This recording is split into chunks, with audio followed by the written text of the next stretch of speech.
यमराज जी को 100 वर्षों के लिए धरती पर विदुर बन के आना पड़ा। क्यों आना पड़ा? क्योंकि यमराज को एक मांडव्य ऋषि ने शाप दे दिया। क्यों शाप दिया? कहो तो मैं आपको इसकी कथा सुना दूं। फास्ट, विदुर जी कौन है? कहो तो मैं कथा सुनाऊं। एक मांडव्य ऋषि थे। मध्य प्रदेश में मांडव करके एक जगह है नर्मदा के किनारे, वहां के ऋषि है मांडव्य। वहां एक राजा थे। अच्छा, राजा के घर में ना हो गई चोरी। पूरी कथा सुनो ध्यान से। राजा के घर हो गई चोरी, चोर भागे। चोर भागे तो मंत्री को पता लग गया कि चोर घुसे हैं। मंत्री ने सेना को लगाई, पकड़ो पकड़ो पकड़ो चोर। अब चोर भागे जंगल की तरफ, सेना भागी। अब चोर कितना भागे, सेना पड़ गई पीछे। चोरों को लग गया कि हम पकड़े जाएंगे, तो चोरों ने जंगल में जाकर के, वहां जंगल में एक संत कुटिया बना के रहते थे। उनका नाम था मांडव्य ऋषि। वो वहां करते थे तपस्या। तो क्या हुआ कि सेना को देख करके चोरों ने डर के कारण राजा का सारा धन मांडव्य ऋषि की कुटिया में फेंक दिया। सेना आई राजा की, चोर तो भाग गए जंगल में, लेकिन राजा का धन पकड़ा गया। और पकड़ा कहां से गया? मांडव ऋषि के आश्रम से।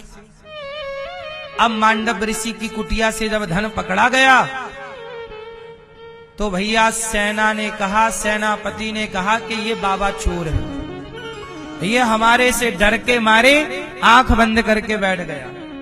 अब भैया सेनापति ने बाबा जी को चोर समझ लिया, मांडव्य ऋषि को। और चोर समझा तो क्या किया कि वहां पर गाड़ दिया एक सूल। कहा कि चोरी की है इसने, चोरी की। अब वो बार बार जगाए, पर मांडव ऋषि समाधि में डूबे थे, भगवान की तपस्या में थे ना। बड़ी कोशिश की सेना ने जगाने की, पर वो जागे नहीं। सेनापति बोला, राजा को सूचना दी गई कि महाराज ये बाबा के यहाँ ये धन प्राप्त हुआ है, ये साधु चोर है। तो राजा ने कहा कि उसे सूल की सजा दे दो, सूल पर चढ़ाओ। तो सूल होता है पैना पैना सा, नुकीला, उसे जमीन पे गाड़ा। एक होती है सूली, सूली मतलब होती है फांसी। एक होता है सूल, कांटा होता है ना, कांटा। कांटा ऊपर से बिल्कुल नुकीला और नीचे जाते जाते मोटा होता चला जाता कांटा। ऐसे एक लोहे का बड़ा सूल होता है, ऊपर तो पैना होता है नुकीला और नीचे। तो उस सूल को जमीन पे गाड़ा और बाबा जी को उठाया, मांडव ऋषि को, और उठा करके उनके नीचे से वो उस पे बिठा दिया। तो बाबा जी के सूल नीचे से चुभता हुआ और उनके पेट से गुजरता हुआ उनके सिर से निकल गया सूल।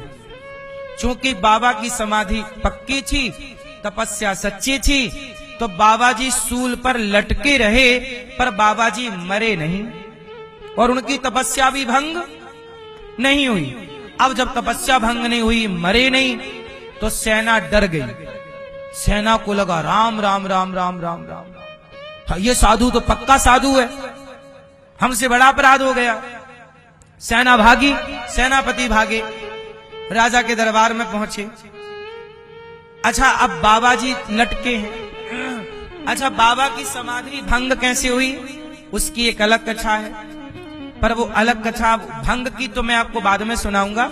पर अभी मैं ये सुनाता हूं कि जब बाबा की, साधु जी की तपस्या भंग हुई, साधु जी की तपस्या जब भंग हुई, तो उन्होंने देखा कि मैं तो सूल पे लटका हूं। तब उन्होंने अपना ध्यान लगा के देखा कि मुझे सूल पर किसने लटकाया। पता लग गया कि फलाने राजा ने लटकाया। बाबा जी गए, सूल को काटा, सूल चुभा है, काट लिया नीचे से सूल, चुभा है सूल, और चल के गए दरबार में राजा के। राजा साहब, दरबार में बाबा जी, साधु जी आए और साधु के सूल चुभा है। दरबार में आए, राजा तूने मुझे सूल चुभाया। राजा तो डर गया, क्षमा क्षमा क्षमा। तब मांडव ऋषि ने यमराज को, ए यमराज, यहाँ देखो साधु, तपस्या का बल। यमराज यहाँ मेरा हिसाब किताब लेके आओ। यमराज जी को फोन मतलब बुलाया, यहाँ यमराज जी आए। जी महाराज क्या है, ये बताओ कि मैंने कौन सा पाप किया कि मेरे शरीर में सूल चुभा दिया गया। यमराज बोले रुको रुको रुको, मैं अभी देखता हूं।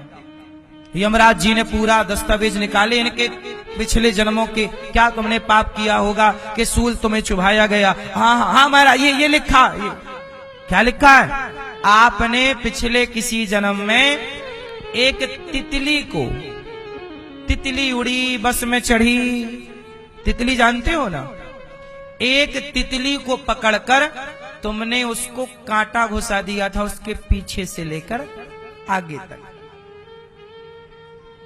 तब मैं कितना बड़ा था, तब आप 4 साल के थे। छोटा 4 साल का बच्चा, 4 साल का बच्चा बारिश में नहीं बन्ना उड़ता है, छोटा छोटा छोटे छोटे उड़ते नहीं हो, उनको पकड़ के कोई कांटा चुभा देता है। तो बोले 4 साल का बच्चा था मैं और मैंने कांटा चुभा दिया, तो मुझे इस जन्म में सूल चुभा। तुमने कांटा पूरा चुभाया था पीछे से लेकर आगे तक, तितली को पूरा पार कर दिया। अब तुम्हें भी सूल नीचे से घुसा और सिर पार हो गया, बिल्कुल वैसी जैसी करनी। तब मांडव ऋषि ने कहा, यमराज मैं 4 साल का बच्चा था, क्या 4 साल के बच्चे को पता होता है कि पाप क्या है पुण्य क्या है? यमराज जी बोले नहीं पता। बोले जब मुझे नहीं पता तो मेरे खाते पे क्यों लिख दिया भाई? 4 साल का बच्चा नहीं जानता पाप क्या है, और भाई पाप पुण्य की परिभाषा बच्चा थोड़ी जानता है। इसलिए मैं तुम्हें शाप देता हूं यमराज, तुम कभी धरती पे पैदा हुए नहीं, तुमने पाप पुण्य के बीच में रहकर देखा नहीं, तुम्हें कैसे पता? जाओ मैं तुम्हें शाप देता हूं, तुम 100 वर्षों के लिए इस धरती पे मनुष्य बन के प्रकट होगे और संसार के पाप पुण्य में रह के मैं देखता हूं कि तुम कैसे बचते हो पापों से। संसार में जो है वो छोटे मोटे पाप तो सबसे हो ही जाते हैं। कौन बचा है पाप करने से? वो बच्चा 5 साल का, 4 साल का। सुनो, आज से संशोधन करो अपने कानून में। स्वर्ग अपने यमराज आप अपने कानून में संशोधन करिए कि 5 साल तक का बच्चा जो भी पाप करेगा वह पाप उस बच्चे के खाते पे नहीं लिखा जाएगा। तब से आज तक ईश्वर का कानून है कि 5 साल तक के बच्चे का हर अपराध ईश्वर भी माफ करते हैं। 5 वर्ष के बच्चे तक का हर अपराध ईश्वर माफ करते हैं। इसलिए वही मांडव्य ऋषि के शाप से वही यमराज क्या बने? विदुर जी विदुर बन के आए। और विदुर जी ने यहां आकर के देखो, विदुर जी धर्म के अवतार हैं, साक्षात धर्मराज हैं। धर्मराज युधिष्ठिर भी धर्म के अवतार हैं और विदुर जी भी धर्म के अवतार हैं। एक ही टाइम पर धर्मराज ने 2 अवतार धारण किए और बताया कि एक धर्मराज पांडवों की तरफ है, धर्मराज युधिष्ठिर, और एक धर्मराज कौरवों के पक्ष में है, विदुर जी। लेकिन कौरवों ने धर्मराज का सम्मान नहीं किया, जबकि पांडवों ने धर्मराज का सम्मान। जो धर्म का सम्मान करता है वही महान होता है। जो धर्म को, दुर्योधन ने विदुर को घर से निकाल दिया, विदुर जी को नहीं निकाला, धर्म को घर से निकाल बाहर किया। और जिसने धर्म को घर से निकाला हो उसके जीवन में शांति कहाँ है? उसके जीवन में तो सर्वनाश है। इसलिए दुर्योधन का सर्वनाश हुआ, क्योंकि धर्म को ही निकाल दिया। और जिस तरफ धर्म होगा उसी तरफ भगवान कृष्ण होंगे। भगवान गए, काकी जी भूख लगी है। कहा कि आपको तो दुर्योधन 56 भोग परोस रहा था, बोले मुझे वो अच्छा नहीं लगा, तुमने क्या बनाया है? भतुए की सूखी साग परोस दी, भगवान खा रहे हैं। काकी जी बहुत अच्छी है। दुर्योधन की मेवा त्यागी, साग विदुर घर खाई, सबसे ऊंची प्रेम से गई।